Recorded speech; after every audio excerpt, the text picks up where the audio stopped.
Go to the settings, the display and illumination. We are done with the display settings. Now the display dimmer. The display dimmer is there for dimming the display. Currently it's on auto mode, and if you have connected your cable that connects with your headlight control switch, what this will do is, if you turn your headlights on, the display will dim automatically. And you can also set it to manual, that if you enter here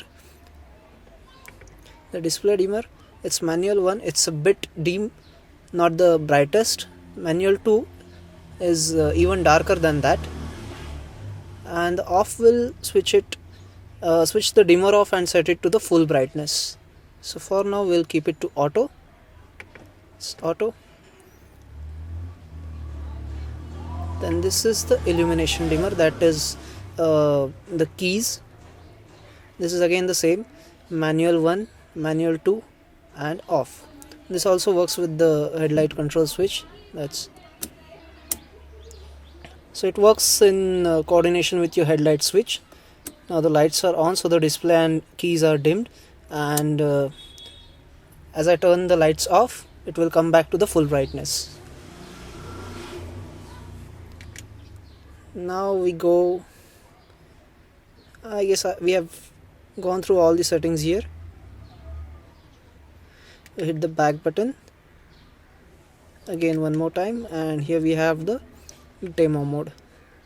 So what demo mode is, Kenwood shows what all the features are there in the deck. So if you want other people to know that this is a Kenwood product, you can just turn it on and hit the back button, and what it will do is, after a while it will start advertising the features that are in the deck.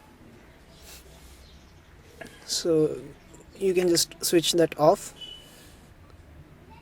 Demo mode is off. Now here is the source button that we can use to switch between different sources. So here's the CD control, and here's the CD. I'll just put that in. So the CD has now gone inside. Now the next one is the auxiliary. Here is the auxiliary port, the 3.5mm auxiliary port. It's right here, and above that is the USB port. So what I've done is, I've attached this auxiliary cable that goes all the way down from my dashboard to the speakers mobile stand that is attached to my windshield. The phone's headphone output will be directed to my deck, and I can get the audio of all the incoming calls as well as outgoing calls with the head unit. So you don't need to pay extra for the Bluetooth, so that's really cool about the auxiliary feature. Then we have the standby mode, the tuner. This is the AM FM tuner.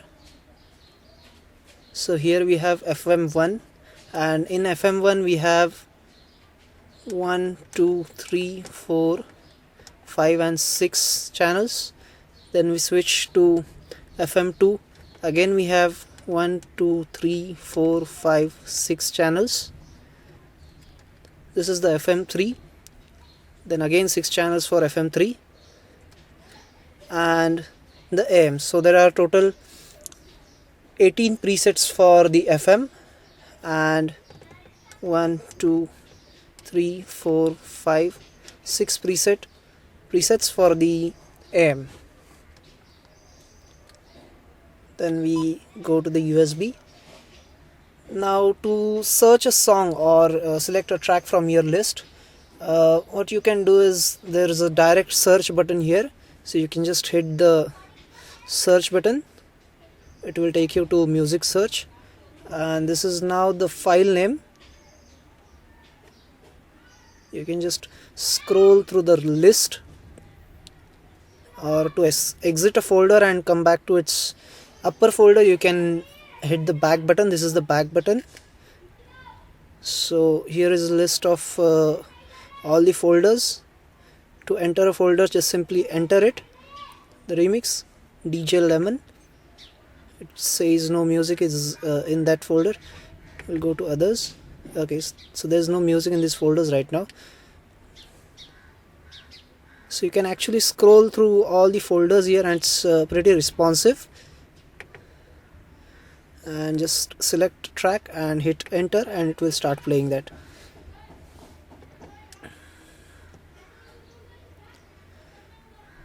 Then we have this previous and next button here. This also doubles as the seek function. If you press and hold that, what it will do is it will fast forward the track. Also we have this little bass boost function here that will boost your bass in 2 steps. Now it's the bass boost off. We have the bass boost level 1, then level 2. So it is a 2-stage bass boost function. So we'll set it to level 1. Then this switch right here, it's the iPod switch. Now what the iPod switch really does is, if you connect your iPhone or iPod to this head unit via the USB cable, you can actually control your iPod from the head unit itself. Like, you don't have to touch your iPod, you can just set it aside, and you can control search the music or whatever functions you want to access. You can access all of them from the head unit directly.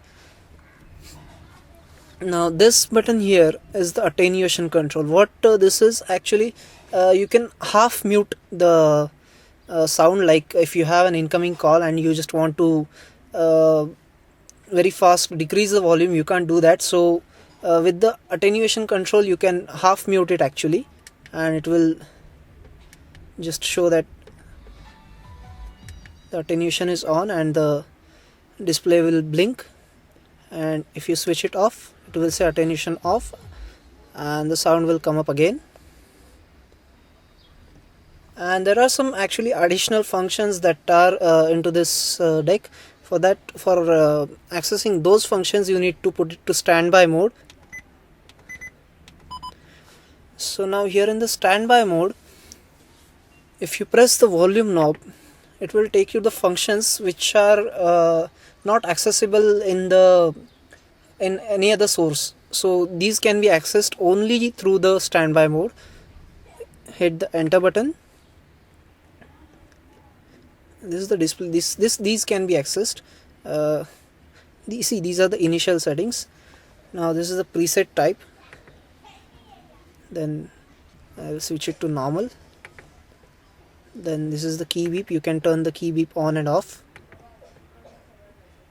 Built-in aux. This aux port you can actually disable.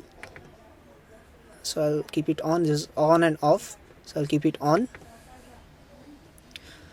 Then this is CD read. There are 2 types of CDs that can be read. So you can use that, the type 1 and the type 2 discs, if to be read or not. So I'll keep it to type 1.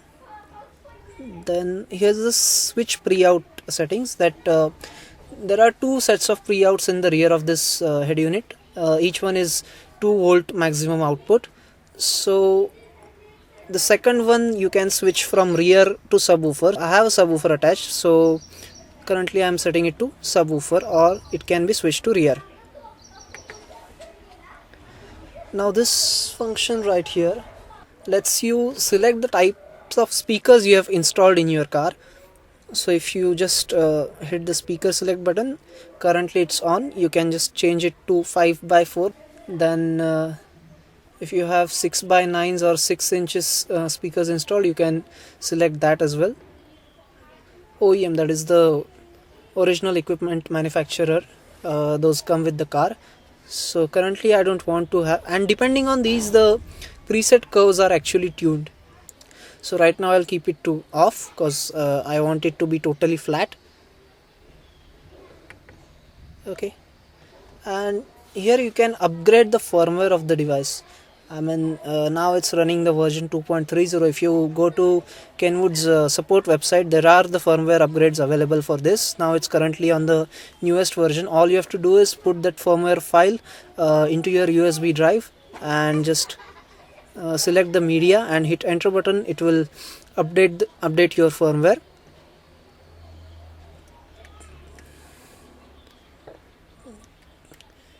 So that's all about the receiver. Now I'll make you listen how it really sounds. So we'll select the source as USB. Select a song. We'll listen to some Pitbull music here. So here's the album, Planet Pit.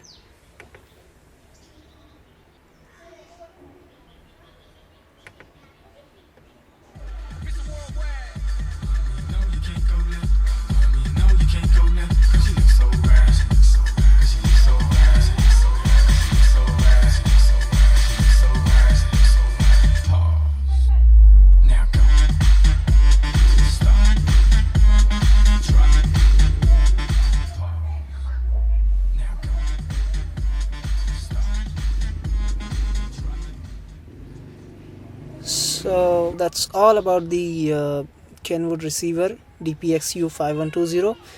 If you have any questions, please do let me know in the comments below. And if you have liked this video, please make sure you subscribe, share and hit the like button. Thank you very much.